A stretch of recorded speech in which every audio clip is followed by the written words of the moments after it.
হাসপাতালে ইসিজি করাতে গিয়ে শ্লীলতাহানির শিকার এক আশাকর্মী। ঘটনায় উত্তেজনা দক্ষিণ দিনাজপুর জেলার কুশমন্ডি গ্রামীণ হাসপাতাল চত্বরে।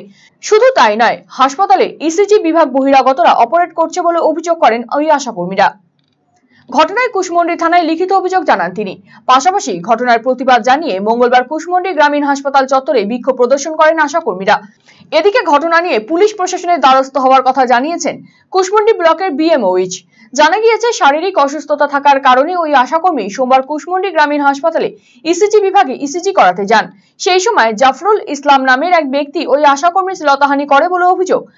পাশাপাশি আশাকর্মীরা আরো জানিয়েছেন, গত দুদিন আগে আরো এক আশাকর্মীর সাথেও অভব্য আচরণ করে জাফরুল ইসলাম নামের ওই ব্যক্তি। ঘটনা নিয়ে মঙ্গলবার থানায় লিখিত অভিযোগ দায়ের করেন নির্যাতিতা ওই আশাকর্মী। ঘটনার খবর পেয়ে ঘটনাস্থলে ছুটে যায় কুশমন্ডি থানার পুলিশ।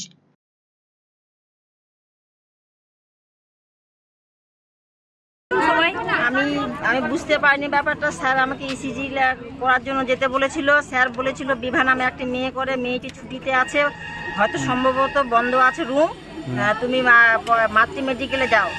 আমি একটু তাও ঘরে রুমে গিয়ে দেখছি না, তালা ঝোলানো আছে। আউটডোরে জিজ্ঞেসও করেছি, বিভা নামে ম্যাডামকে ফোন করা হয়েছে, ফোন রিসিভ করে। তখন আমি চলে গেলাম পয়সা দিয়ে মাতৃ মেডিকেলে ছবি করার জন্য। ওইখান থেকে জাফরুল নামে ছেলে আমাকে আবার পাল্টা পুনরায় ফোন করে আমাকে ডেকে বলে, দিদি আপনি পয়সা দিয়ে করাচ্ছেন ছবি? আমি হ্যাঁ, আমার সব কাগজপত্র জমা নিয়ে নিয়েছে, আমি এখানে ছবি করবো। আপনি ছবি করাবেন না, আপনি চলে আসেন, বিনা পয়সা এখানে আপনাকে আমি করিয়ে দেবো।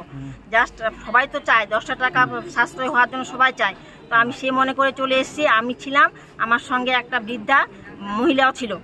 তার আগে বুকের ছবি হলো, দ্বিতীয় রাউন্ডে আমার ছবি। তখন আমার ভয় হলো যে বুড়ি যদি বেরিয়ে যায়, বয়স্ক মহিলা, আমি একাই থাকবো। আবার দরজার ছিটকিনি লাগানো ছিল।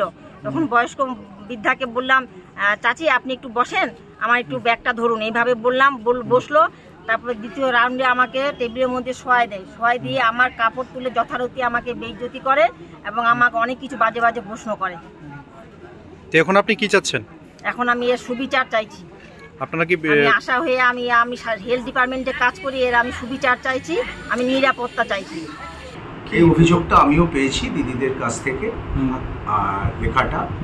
এবার এই ছেলেটি আমাদের কোনো স্টাফ নয়, এ আমাদের পিপিপি ল্যাবের সঙ্গে থাকে, কিন্তু এটা অ্যাক্সেস তার পাওয়ার কথা ছিল না, কিন্তু এটা ঘটেছে, একটা দুর্ভাগ্যজনক ঘটনা। আমি এটা আমার ঊর্ধ্বতন কর্তৃপক্ষ এবং আইসি সাহেবকে পরবর্তী পদক্ষেপের জন্য এখনই চিঠি লিখে জানিয়ে দিচ্ছি। তো স্যার, ও তো বাইরের ছেলে, মানে কি করে একটা সরকারি হাসপাতালে এই ইসিজির মতো কাজ করতে পারে? সেটা আনঅথরাইজড এন্ট্রি। Unauthorised entry. আচ্ছা আচ্ছা। তো আপনি কি অভিযোগ দায়ের করেছেন স্যার? এক্ষুনি করে দেবো, এবং সিএমও স্যারকেও জানানো হবে এবং আইসি সাহেবকেও অভিযোগ আমি দায়ের করে দেবো।